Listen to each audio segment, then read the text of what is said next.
Joining me now is one of the candidates positioning himself as a potential replacement for Graham Platner on the ballot in Maine, former state senator and former gubernatorial candidate Troy Jackson. Thank you so much for joining me. I really appreciate it. Yeah, well, thanks for having me today. I appreciate it also. Absolutely. Well, let's get right into it. You've said you believe that Graham Platner will drop out and that it would be self-serving if he doesn't. Have you spoken directly with Graham Platner or his campaign? Do you expect him to drop out today? I haven't spoken with Graham for probably 10 days or so, but I do expect him to drop out. I don't know if he's going to do it today or not. I have no knowledge, but I mean, it's clear that he has to drop out, and the sooner the better, so that we can pick up the pieces and go forward with the movement that has gotten so strong here in Maine.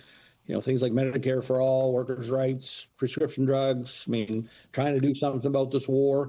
And that's why it's important for him. And I do think he's going to step down.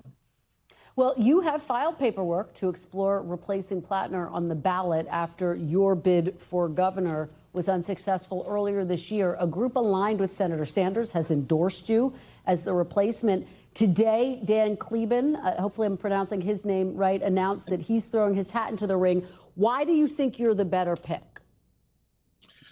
Well, I mean, it's about the issues that, are really happening here in Maine now for, something I've been wanting my entire life since I've been, up on the border back in '98, fighting for workers' rights then. Right now, we got people across the state that want a different government. They want, health care. They want, wealthy billionaires not to get all these breaks and things like that. And they want lower fuel and gas prices. And so my life has been dedicated to fighting for these things. And people, do know that. And I think the fact that, I did just come through this gubernatorial campaign with a lot less money than my opponents. But I still won Aroostook County, where Senator Collins is from. I won Bangor. I won Portland. So I'm the only candidate that's demonstrated that I can win statewide with conservative Republicans and, urban young people that are much more liberal. So that's why I believe I'm the best one. But it is important to understand that it is about the issues that I'm running on. That's what I care about. That's what I want to see continue to happen. And that's why I'm jumping in this race. And what do you think the nomination process should look like? Because we are talking about a tiny window to replace Graham Platner. Yeah, no, it's insane. And I've dealt with this, on the state Senate races and things like that. We've never seen anything like this. This is completely, off charts. But what is important is that we have an open, fair, transparent process that everyone feels like they were heard and gets an opportunity to be heard. And that is what I'm going to fight for, because I don't believe, I want these issues to come forward. I want people to continue to feel like Democrats are fighting for them. But I don't want party insiders to pick candidates or anything like that. I totally disagree with that. So a statewide convention where everyone gets the opportunity, I think, is the best case for this very unusual situation. Well, let me ask you, because you campaigned with Graham Platner during your bid for governor, even as all of these other controversies surfaced, old Reddit posts downplaying sexual assault in the military, since covered up tattoo resembling a Nazi symbol. He denied knowing what it meant, as well as allegations from past girlfriends about physically aggressive behavior. He denied those. But why were none of those controversies a breaking point for you? Mm-hmm.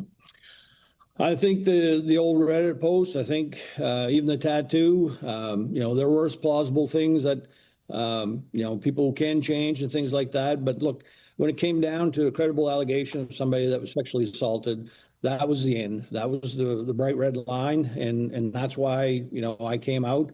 And that's why I feel strongly that Graham has to step down. The other things there was, it just very clear to me that this is the end, because this is a credible allegation and it should be treated that way. Well, some people are going to look at the long list of red flags that Graham Platner was dealing with. And if and when you do get into the race, what do you say to the folks who see your continued sustained support of Graham Platner and they question your own judgment? I mean, again, This came down to, again, about the issues. Medicare for all, like I said, health, homes, child care. I mean, these are things that I've been fighting for a long time. And the fact that, there was a momentum, there was an energy that got captured in this U.S. Senate race for that is why almost all of us were in support of this, because many of us have been waiting for something like this forever. Our government does not work right. It's wealthy people that get all the breaks while working class people are getting the shaft every damn time. And so I don't feel bad, for supporting those causes, because that's who I am. I do feel bad that there was a woman that was sexually assaulted, and that's why I've quit supporting Graham. But I'm not going to quit fighting for everyday working class people.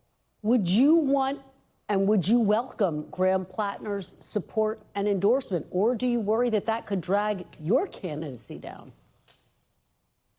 Yeah, I mean, I don't want it, and it's unfortunate, but I just don't want it. So the Maine Democratic Party accused Platner of trying to meddle in this process. You probably heard some of the sound that we played a little bit earlier. The campaign says they just want to know what the process would look like. They say they're not meddling. Do you think that Graham Platner should have any say in who replaces him, or has he forfeited his right to do that? No, I don't think he should have any say. I mean, it's the law. I mean, at this point, when you step down, just like any other state legislative race, there is a process. This is different. I get it. But you don't get to choose your heir apparent. And I just feel like, Graham should step down because in the end, it's about defeating Susan Collins, who is not fighting for us. And he knows that. And that's why I think he's just going to step down and let the process play out. If Platner drops out, the party has 2 weeks, as you and I are discussing, just a tiny amount of time to replace him. Considering this shortened timeline, the vetting concerns with Platner, can you assure voters there is nothing in your past that could come out after the 27th if you are picked?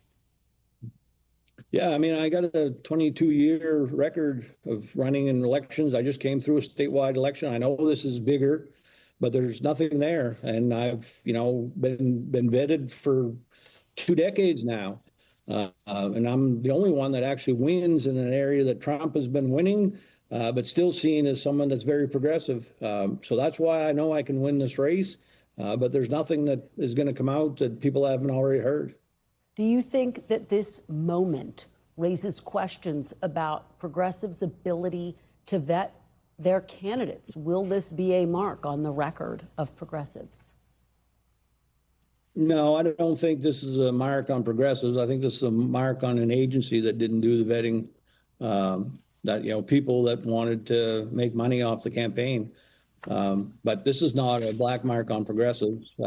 I think right now progressives are driving a conversation across this state and across this country that's been a long time coming, because we are getting the shaft. If you are not the pick, sir, will you support whoever is? Yes, I will. Much like the gubernatorial race. I mean, I've been meeting with Hannah Pingree. She obviously was a friend. We ran against each other. I lost. What I want to do now is push the issues I care about, and Hannah's been great at this point. So it's going to be the same thing with this Senate race. I mean, I think in the end, as long as it is a very open, transparent process, whoever gets the nominee, I'll be happy with. All right. Former State Senator Troy Jackson, we really appreciate your stopping by and for your perspective. We're going to watch this very closely. Hope to have you back. Okay. Thank you so much. We thank you for watching. And remember, stay updated on breaking news and top stories on the NBC News app or watch live on our YouTube channel.